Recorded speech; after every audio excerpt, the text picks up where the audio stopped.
assassination of Charlie Kirk. We have been asking for this to be reinstated. This Smith-Mundt Act has to be reinstated. But after the assassination of Charlie Kirk, there's a new wave of enthusiasm for this, as there should be.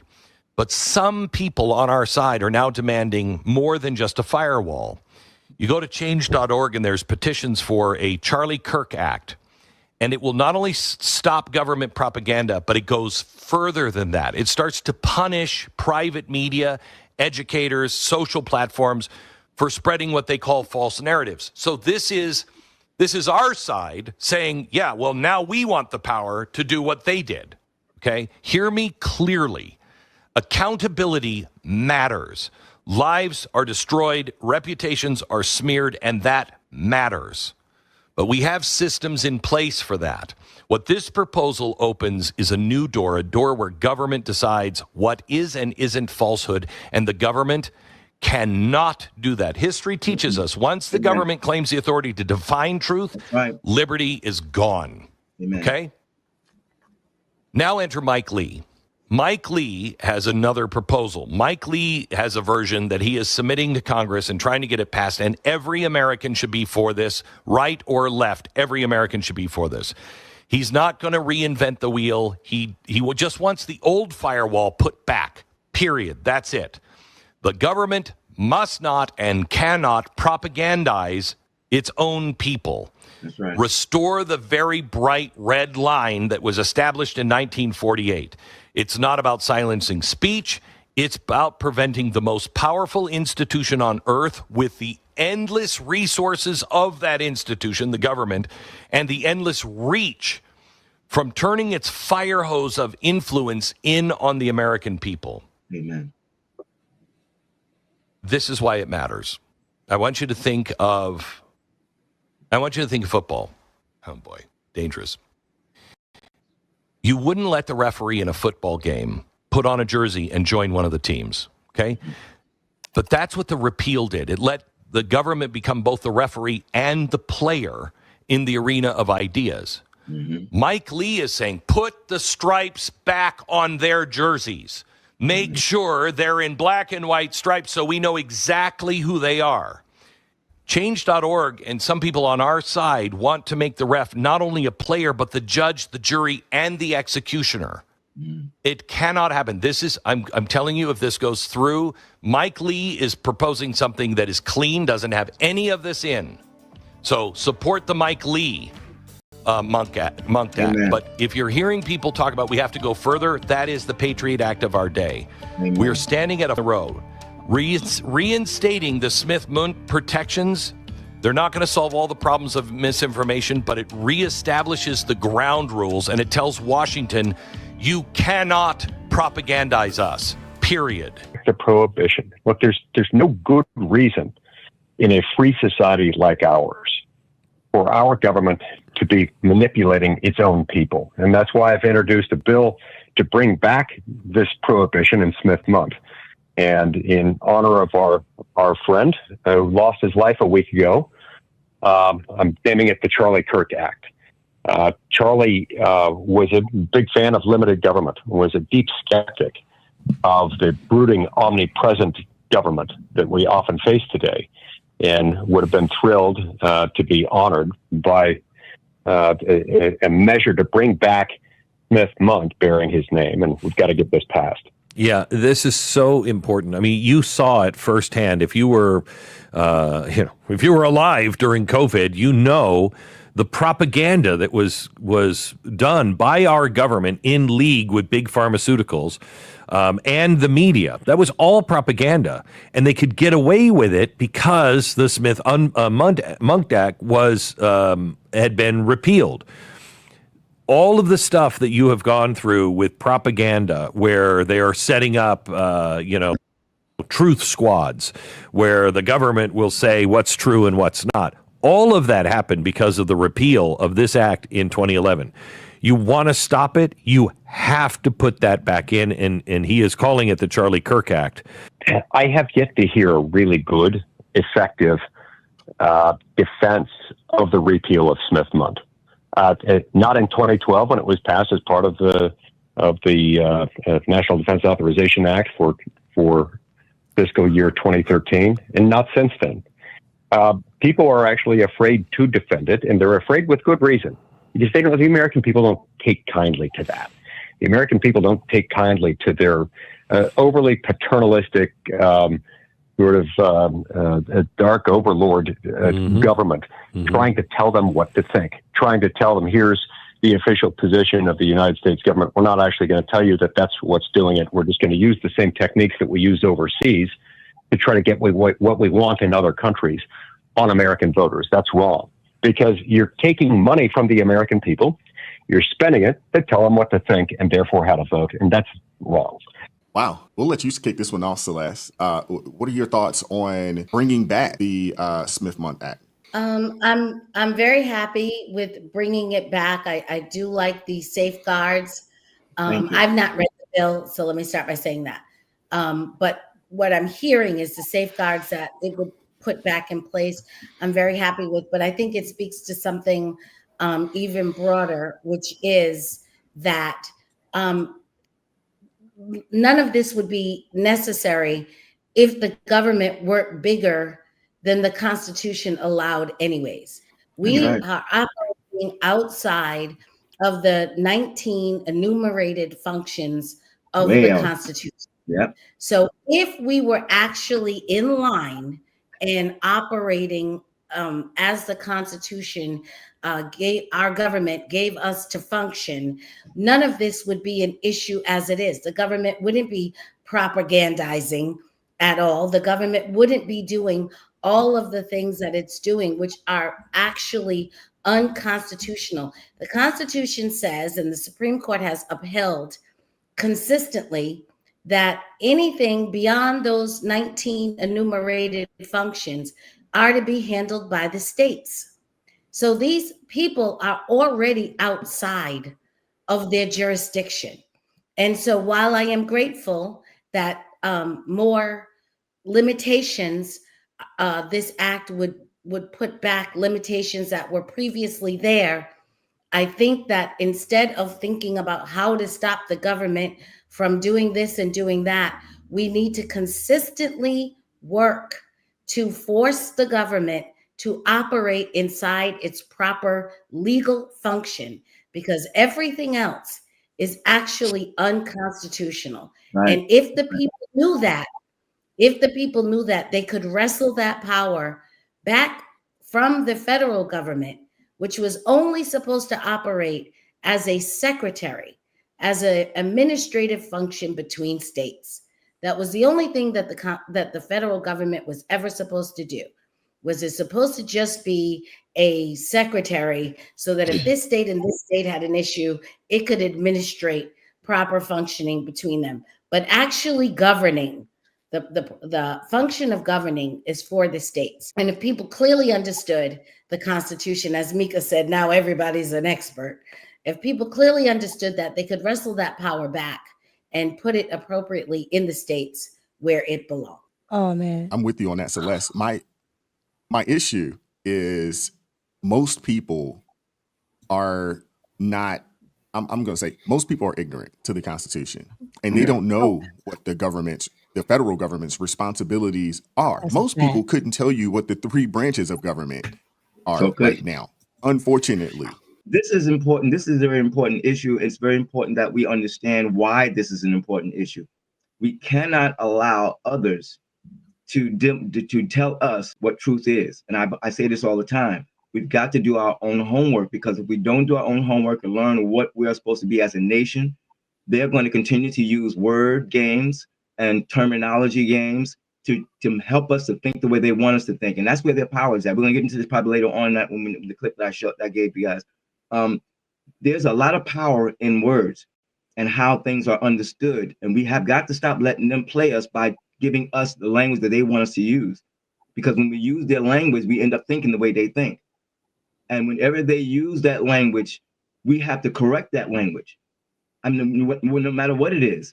If they use a term incorrectly while we're talking to them, we have to stop them in their tracks, put the proper meaning on that language. When they mention the Constitution, we have to make sure they're viewing the Constitution correctly, because whenever we let them do that, we help them to promote their craziness.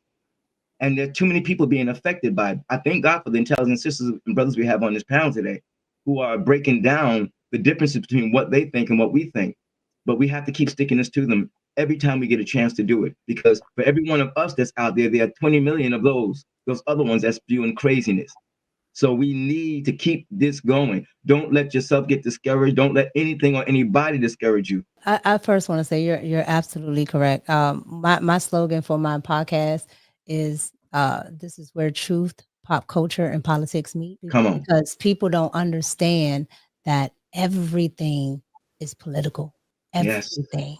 Yes. Everything you see is political, right? But to go to Celeste's point about the verbiage and constitution and things like that, we have to correct first the word democracy. I'm sick of it. Another one. That's right. This is a constitutional republic. Always has been. Okay. Which is the reason why I think they took, certain classes out of school, right? Mhm. Because you would normally learn this in civics. They took it out. You'll have a little paper. Well, what's the 3 branches and things like that? It seems minute, but it sticks with you, and so when you have that, you understand what a republic is, because in a democracy, you get things like this: mob rule, That's right? And so, and we're modeled, unfortunately, after Rome. So when did Rome fall? When it became a democracy. That's right. Right. And so you have that. And then you have them on the left talking about January 6th, right? Now, for the life of me, I don't understand why they talk about this in the whole white supremacist thing, because here's the thing about it.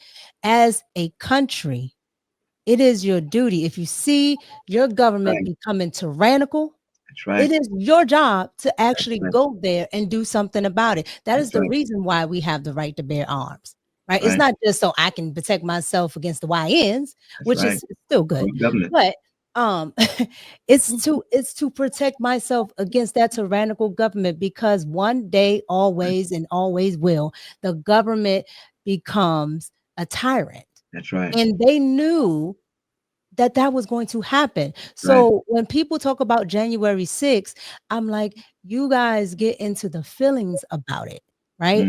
Get into the feelings about it instead of actually looking at what's going on. And what's really going on is they want you to get used to not standing up against the government, to not saying anything. You're looking at Donald Trump. You need to be looking at that, because why can't I walk in a Capitol building that I pay for and tell you what I think of you and unseat you if I want to?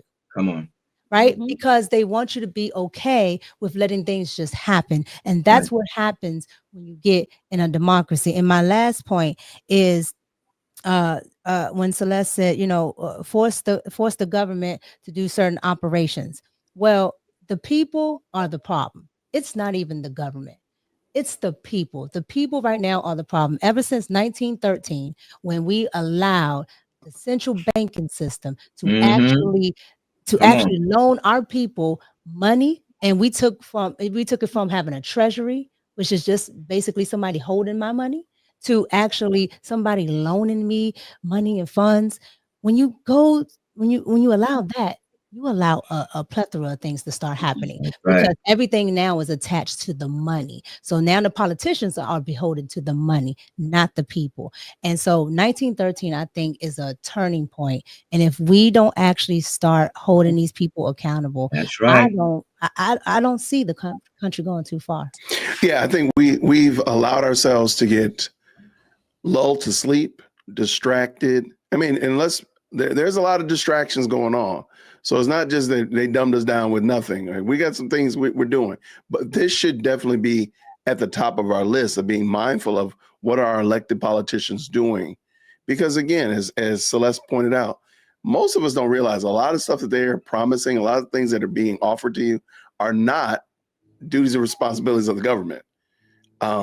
from housing to so many different things. That's not a duty and responsibility of the government, not only from the Constitution, but not even from Scripture. You don't see those admonishments anywhere. We just kind of made them up. That's and we've gotten very comfortable with these made up things. And guess what? They're not really good at them. Nope. But the problem is they're not good at them. They're not good at the activity that they're not supposed to be doing. And we're not fighting for them to do, to give us back our power to do it or take our power back to do those things, whether it be whatever it is. There's a lot of things that the government does that if we really took the time, as Celeste admonished us, go look at what the actual duties are and just ask yourself, why are we doing these other things?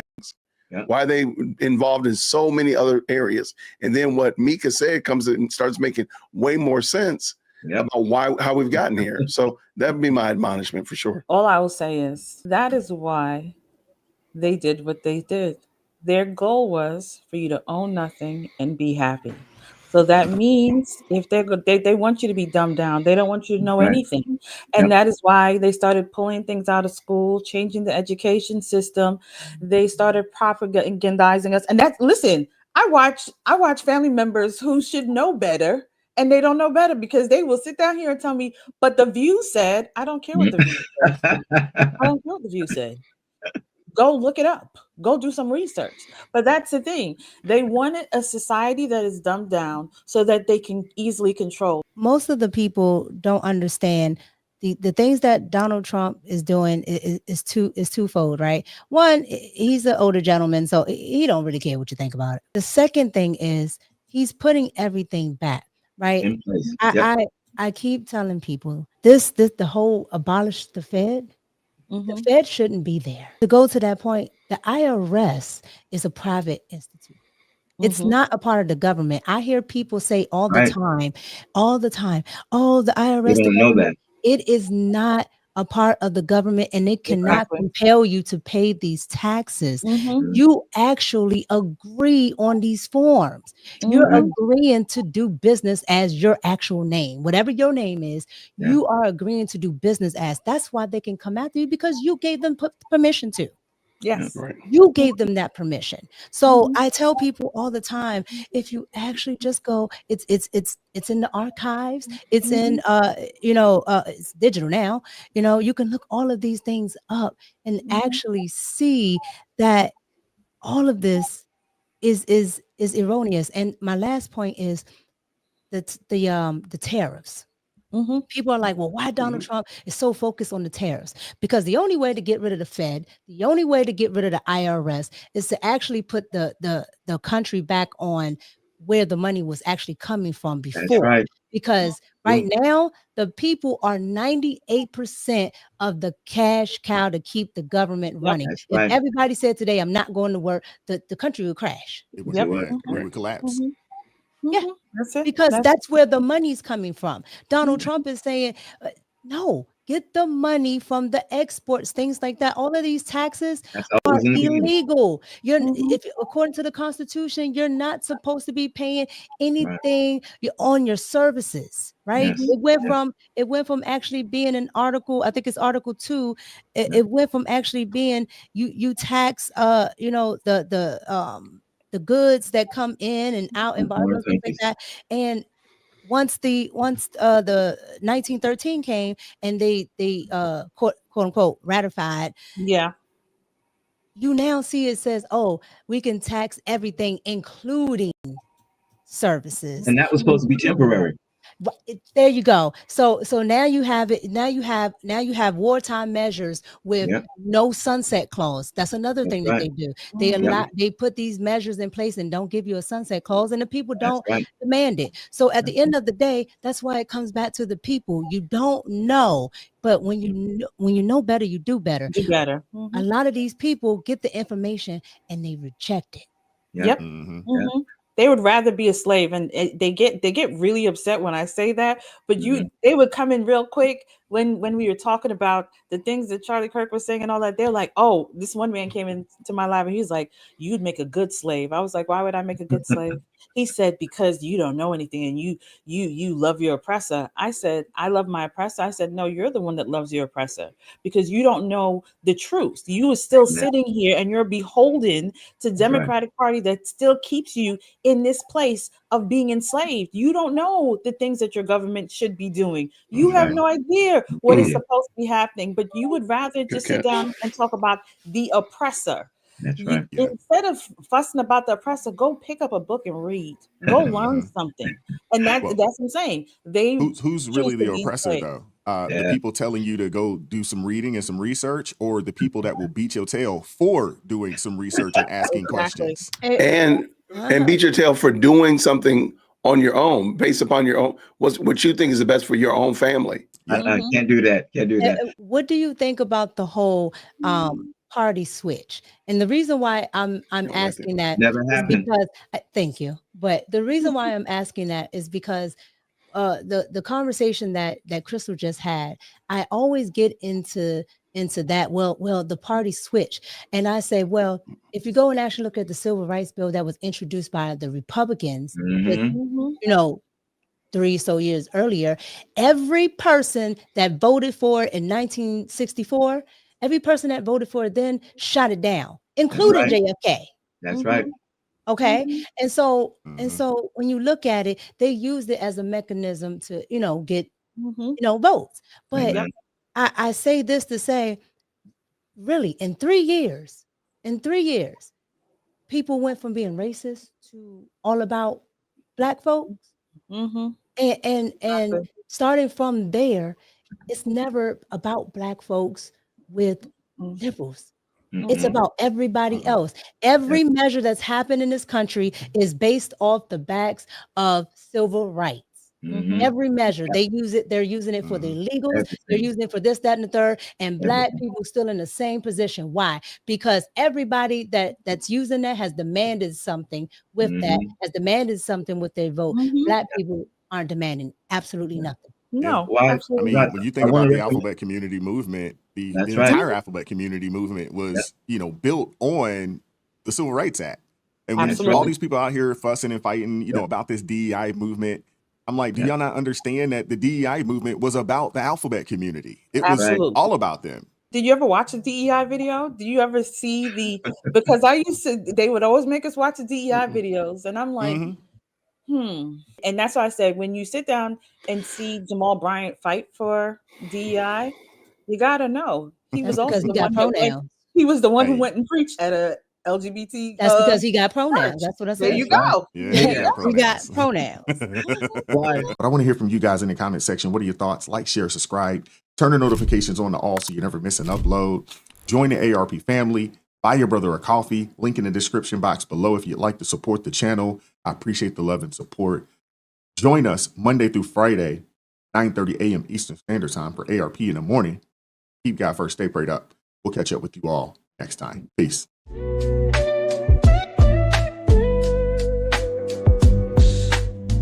Vibes so raw, can't hide the truth.